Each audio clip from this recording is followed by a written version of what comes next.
So you see, it was almost like that dog that didn't want to go outside anymore, because when you go outside, bears get you. He said the problem was that while he knew, and this is so beautiful, while he knew he had been rejected, he also realized that he was still in love with what he was doing. Okay? Now here's what's fascinating, and here's what's magical about the story. He started 2 new companies during that period that he was, after he got fired from Apple. Next Computers and Pixar.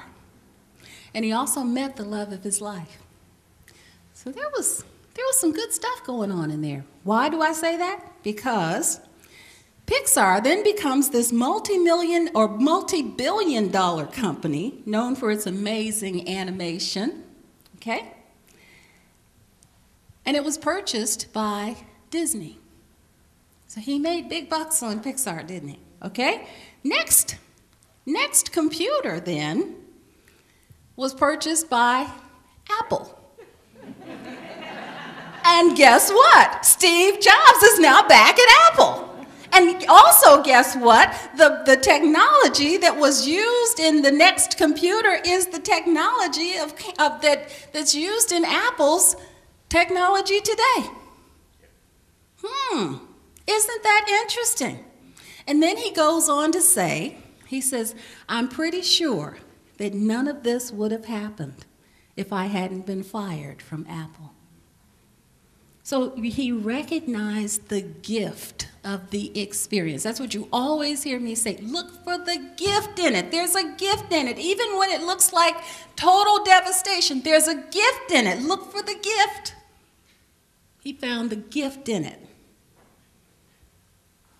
I love this about the story, because what he was calling rejection, what I realized, that what he was calling rejection, even in the midst of it, he was choosing to operate from love. And that rejection that he was seeing, to me, wasn't even really rejection. It was repositioning. Not rejection, repositioning him for his greatness. Repositioning him for his genius. And thankfully, he found the gift. So the moral to this story for me is, just because you feel like you get rejected, don't give up on love. Don't give up on love. Or you could say, just because a bear chases you in the house doesn't mean you don't want to ever go outside again. You hear it? Yeah. So he was being repositioned. He had repositioned himself. It was so beautiful. When I was listening to this guy, he said, I'm going to live in love. Take my seat and let love run the show. Is that what you hear? I'm going to do what I love to do, in spite of the feeling of being rejected, in spite of feeling devastated, in spite of feeling down. There's a Michael Jordan commercial. I love it. You know I like those commercials. But he says, listen to this. He says, I've missed more than 9,000 shots in my career. Everybody know who Michael Jordan is? Maybe the greatest basketball player that's ever lived. He says, I've missed more than 9,000 shots in my career. I've lost almost 300 games. 26 times I have been trusted to take the game-winning shot and missed. I've failed over and over and over again in my life. And that is why I succeed.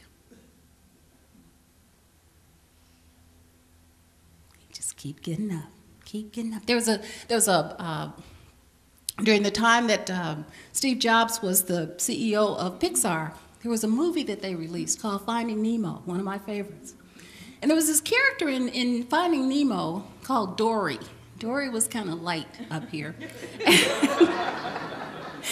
But there was this point in the movie where everybody was, the fish were afraid to go into the dark because they didn't know what was going to happen to them. They were terrified of going further. And her message to them was, just keep swimming, just keep swimming, just keep swimming, okay? And it was a powerful message. So, all right, here we go. 57. What is 57? 57 is the number of iPhones that are sold every minute in the world. That comes out to 3,420 iPhones sold in an hour and 82,080 iPhones sold each day. And it's all based on an idea that a man had who decided to just keep swimming.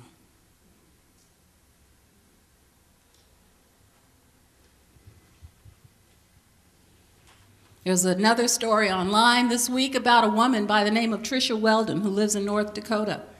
And it talks about how she moved herself off the welfare rolls into million-dollar status. Okay, and she said that she was a single mother with two young children. She was on food stamps, no college degree, no work experience, no clear idea of what she wanted to do with her life. And she went to school. She was volunteering at one of her children's schools. And she heard the teacher say, you can create your own life. She said, and she heard it. She heard it. She said, at that moment, she decided that she had to take responsibility for her own life. She said, I had been running it according to others, and things hadn't worked out very well. Okay? So it sounds to me like her back was to the corner. So she applied for a student loan, went back to school, and for the first year, she was still on welfare, still on food stamps, working part-time whenever she had time to work. The second year, she had an opportunity to work from home, assembling jewelry in her spare time after school and taking care of the kids. And she was doing this for an artist friend who had a mail order business. And she said that after a while, having a job and going to school made her start feeling better about herself. It started lifting her consciousness. She started having more confidence about herself. So she went to the guy who ran the mail order business, and she said, you know, let me do the design, your jewelry design. I'll do all of it. And then, this is the great part of the story, after she told him this and he accepted it, then she went to the library to figure out how to do it. She looked up basic jewelry design. Well, how do I do this, okay? So she didn't even let the fact that she didn't know how to do it stop her from stepping up and stepping out. Isn't that wonderful? That's what I'm talking about. And she said after 2 years of designing for him, she decided, oh, I think I'll start my own company. And 5 years in, she made her first million. Her first million. So when we look at people like Tricia Weldon and William Shatner and Michael Jordan, we see greatness. But we have to see that same greatness in ourselves. We have to recognize that that's waiting in us. It's waiting for us to step up and step out. Steve Jobs stepped up and stepped out of rejection. Didn't he? William Shatner stepped up and stepped out of any age limitation. Michael Jordan stepped up and stepped out of failure. And Tricia Weldon stepped up and stepped out of inexperience. Okay, so here we go. Age, failure, inexperience, and rejection. These are 4 of the biggest reasons that we give ourselves to be like that dog that's afraid to go outside anymore.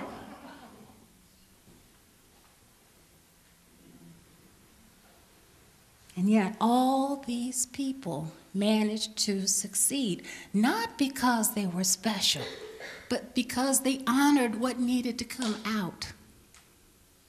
They recognized within themselves, this is it. Let it out. Aren't you glad they didn't stay inside? See? So my point this morning is this really is it. The waiting is over. See, no one can tell you what you know You make the choice of how it goes. And if we're ready to see our desire in manifest form, we have to believe that it has to be ready to come forth now.